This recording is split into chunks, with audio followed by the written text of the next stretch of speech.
Assalamualaikum teman-teman, apa kabar semua? Ibu harap teman-teman dalam keadaan sehat walafiat serta dalam lindungan Allah Subhanahu wa taala ya. Amin. Alhamdulillah ya teman-teman, di sentra sains pekan ini kita masih diberi nikmat sehat ya, sehingga kita masih bisa ketemu lagi walaupun secara online atau daring ya teman-teman. Nah, seperti biasa sebelum mulai sentra kita berdoa dulu yuk. Bismillahirrahmanirrahim. Rabbi zidni ilma warzuqni fahma birahmatika ya arhamar rahimin. Amin. Alhamdulillah ya teman-teman, di sentra sains pekan ini kita akan membahas topik yang baru ya. Untuk tema dan subtemanya masih sama ya, yaitu tema ciptaan Allah, subtemanya hewan. Nah, topik kali ini kita akan membahas tentang hewan air berdasarkan habitatnya ya. Nah, di pekan lalu kita sudah membahas tentang hewan daratnya ya. Pekan kali ini kita melanjutkan dari penyampaian pekan lalu, yaitu tentang hewan air ya. Hewan air atau hewan akuatik itu adalah segala jenis hewan yang hidup di air ya. Nah, hewan air ini dibedakan menjadi 3 jenis ya, yaitu adalah yang pertama hewan air tawar, yang kedua adalah hewan air payau, dan yang ketiga itu adalah hewan air asin ya. Nah, kalau disebut hewan air asin adalah hewan yang hidup di laut ya, karena air laut itu rasanya asin ya. Nah, untuk hewan air tawar adalah hewan yang hidup di perairan yang tawar ya, seperti sungai, danau, dan lain-lain ya. Nah, untuk hewan air payau ini adalah hewan yang hidup di tempat pertemuan antara air asin dan tawar ya. Jadi rasanya tidak terlalu asin tapi juga tidak tawar, makanya disebut payau ya. Nah, hewan air ini pada umumnya bernafas menggunakan insang ya, kecuali pada paus dan lumba-lumba ya, karena mereka bernafas menggunakan paru-paru ya. Nah, banyak sekali jenis hewan yang termasuk hewan yang hidup di air ya, seperti ada berbagai macam jenis ikan ya. Ada udang, ada cumi-cumi, ada gurita, ada singa laut, landak laut, bintang laut ya, kerang, dan lain-lain ya. Nah, berdasarkan habitat dan fungsinya, hewan air ini terbagi menjadi 3 ya. Yang pertama itu adalah hewan buas atau predator atau hewan liar. Yang kedua adalah hewan hias atau hewan peliharaan. Dan yang ketiga itu adalah hewan budidaya perairan ya. Nah, kita akan bahas satu persatu ya. Dimulai dari hewan buas atau predator atau hewan liar ya. Nah, hewan buas atau predator ini adalah hewan yang hidup di alam bebas dan berbahaya ya. Nah, maksudnya di alam bebas ini adalah di perairan ya, karena kita topik kali ini membahas tentang hewan-hewan yang hidup di perairan ya.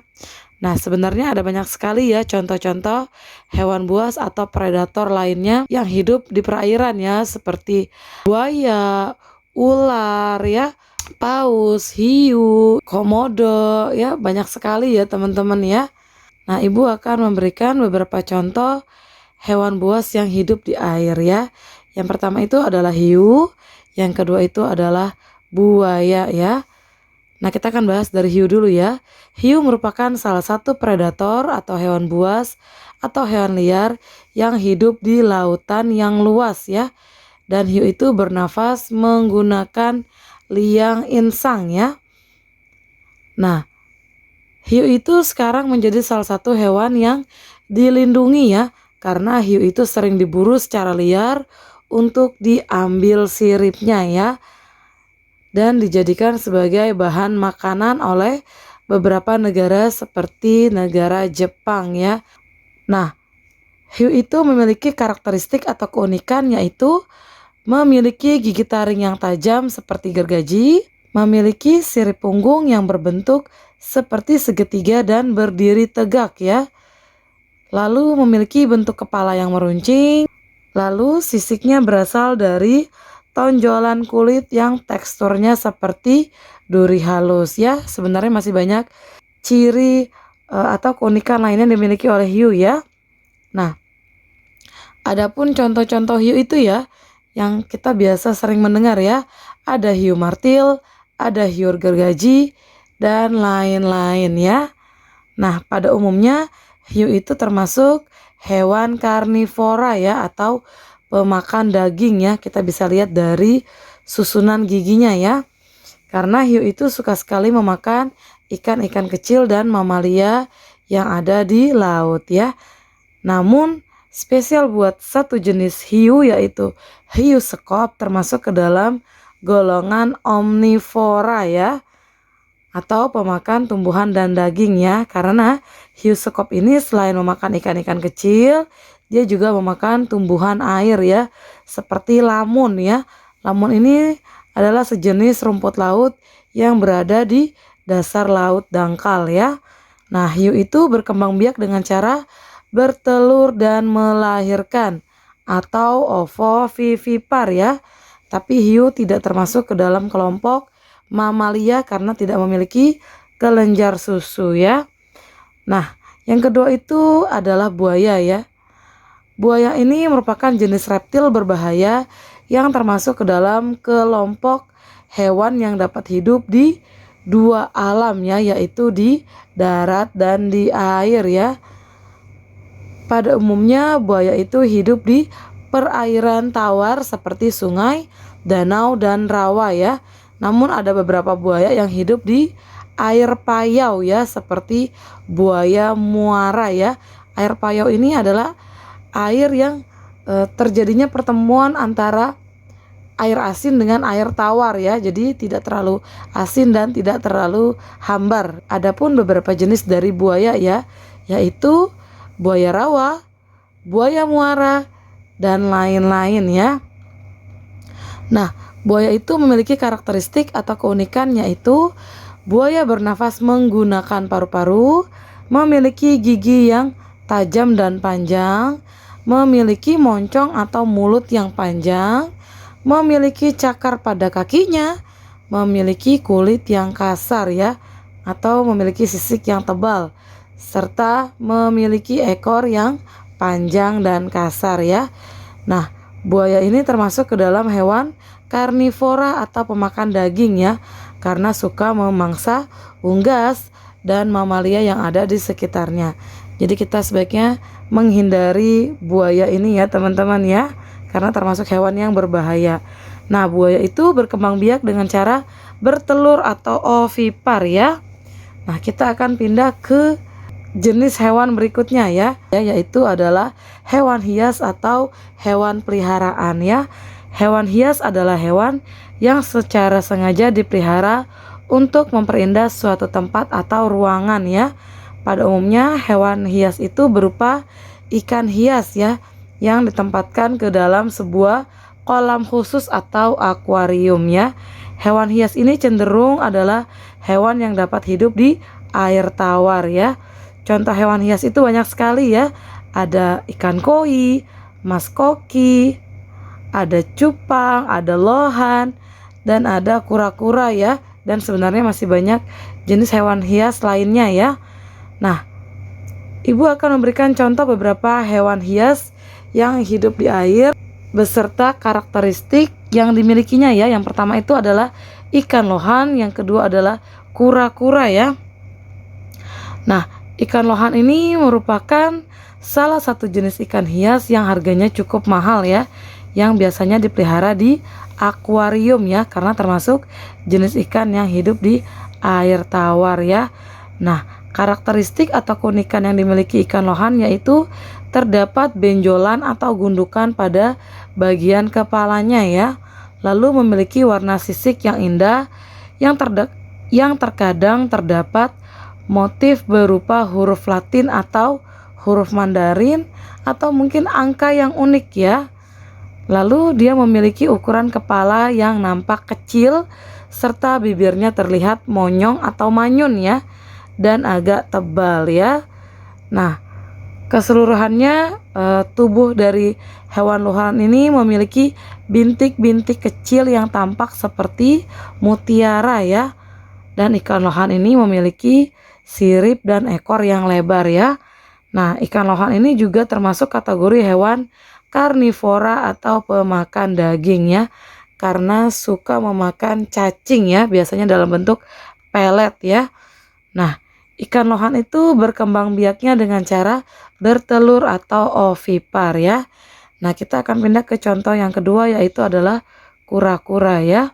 Kura-kura ini merupakan salah satu jenis reptil purba yang dapat hidup di dua alam ya, di darat dan di air ya.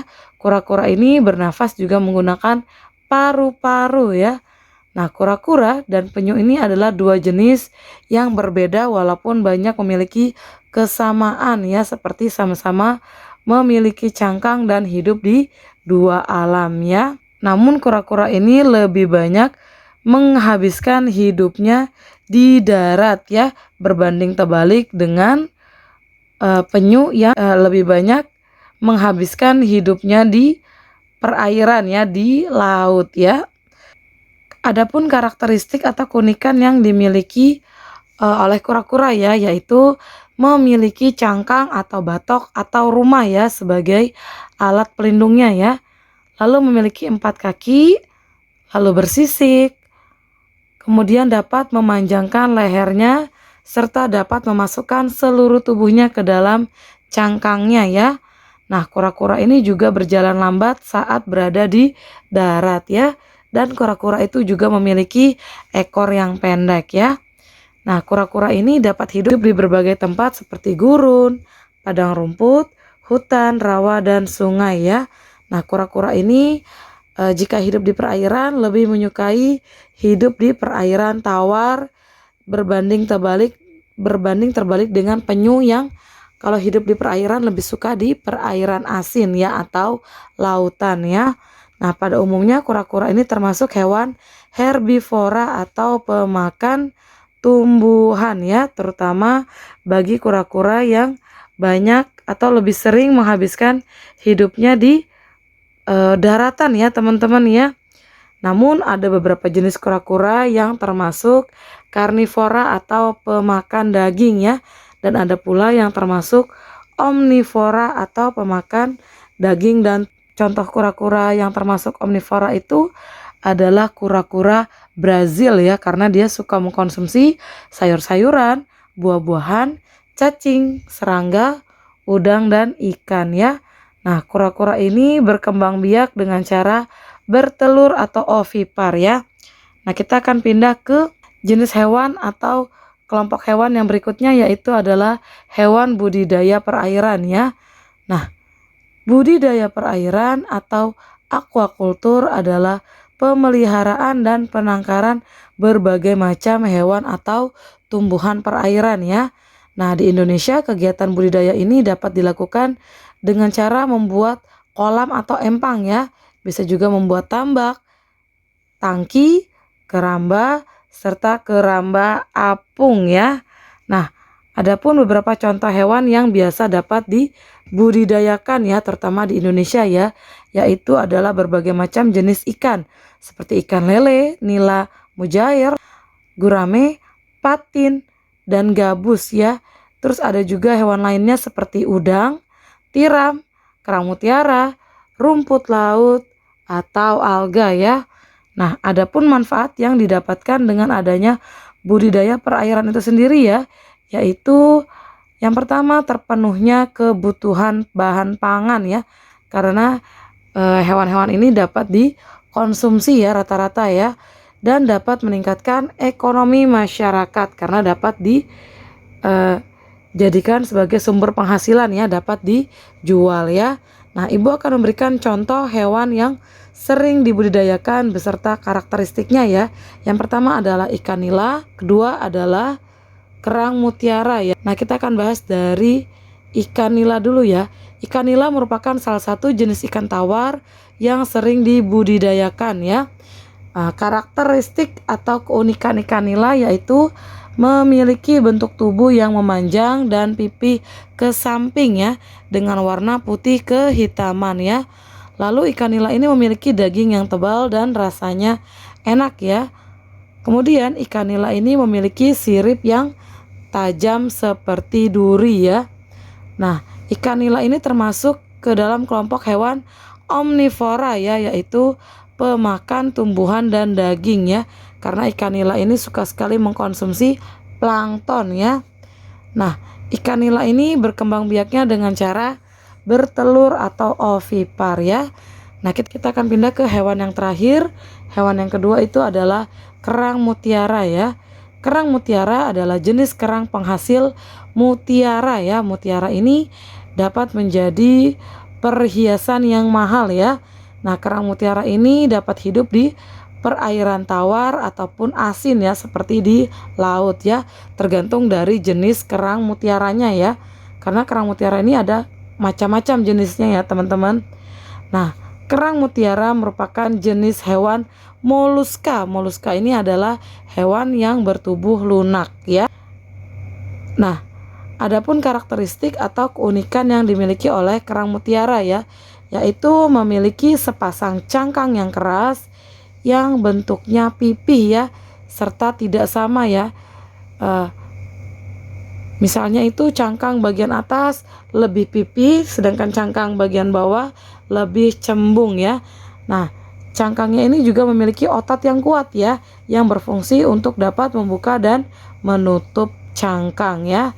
Nah, bagian dalam cangkang itu sangat lunak, makanya disebut hewan moluska ya. Dan berwarna putih mengkilat ya. Nah, ciri berikutnya itu adalah dapat menghasilkan mutiara ya. Nah, kerang mutiara ini termasuk hewan herbivora atau pemakan tumbuhan ya, karena kerang mutiara ini suka sekali mengkonsumsi fitoplankton ya. Fitoplankton ini jenis tumbuhan air yang berukuran sangat kecil ya, atau berukuran mikro ya. Nah, kerang mutiara ini berkembang biak dengan cara bertelur atau ovipar ya. Nah, dari sini Ibu harap teman-teman sudah paham materi yang Ibu berikan ya. Jika ada yang kurang jelas, teman-teman boleh menanyakan pada saat recalling atau meminta bantu pendampingnya di rumah atau orang tuanya untuk menghubungi Ibu via WhatsApp ya. Oke teman-teman, kita ketemu lagi di Sentra Sains berikutnya ya. Ibu tutup dengan kafaratul majelis. Subhanakallahumma wa bihamdik, asyhadu alla ilaha illa anta, astaghfiruka wa atubu ilaihi. Walhamdulillahi rabbil alamin. Assalamualaikum warahmatullahi wabarakatuh.